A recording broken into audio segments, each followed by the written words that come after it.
Hai guys, so selamat Hari Raya ya. Maaf zahir batin. Okay, sekarang kita ada sampul dan ianya dah kosong. Macam biasalah, Hari Raya je mesti sampul tinggal kosong.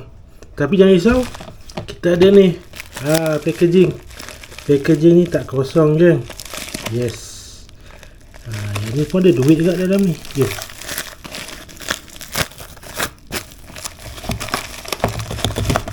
Jadi kali ni kita bawa barang baik juga.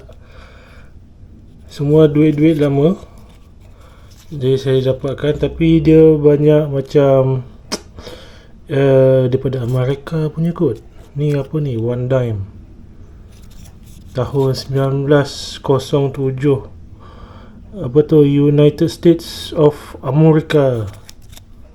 Value dia saya tak pasti, kalau siapa yang tahu mungkin boleh komen-komen.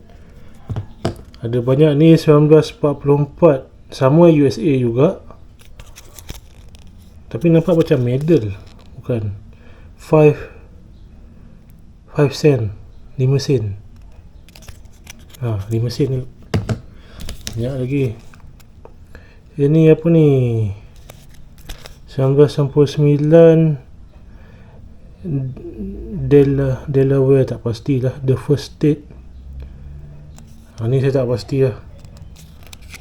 Belakang dia ni, ni depan kot, Liberty USA juga. Ni 5 sen, 5 sen lagi, banyak 5 sen ya. Ni saya beli secara random. Dapat harga secara rawak. Ni pun sama USA juga kot, United States, tahun 1945. Rasa dalam ni ada beberapa keping yang sama. Nanti saya sorting lah. Ni ada gajah 5 sen ni. Gajah 5 sen tahun 1938. Oh, Liberty orang asli punya. Ni warna copper, warna gangsa, 1 sen, 1900. Siapa tahu harga dia boleh komen-komen kita banyak yang sama, 1987.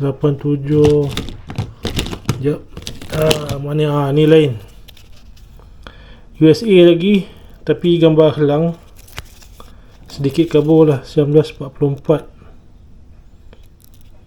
Not bad. Lagi apa lagi? Yang ini, ni lain, USA juga, Amerika, banyak sangat Amerika ni. 1976, tak pasti lah. Okey. Lagi apa lagi? Ya, tak banyak dah. Ni pun one dime juga, 1899. Dia agak gelap.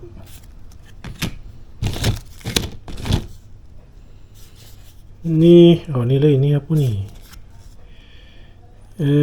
Sama USA juga kot, 1909. Cumanya dia punya ni macam helang terkangkang. Macam tu lah.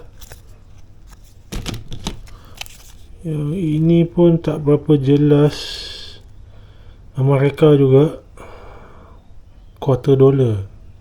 Tak. Okay, ada lagi tak yang lain dari yang lain? Semua macam dah tak ada kot rasanya. Tak banyak dah kali ni. Banyak yang sama-sama, tapi not bad.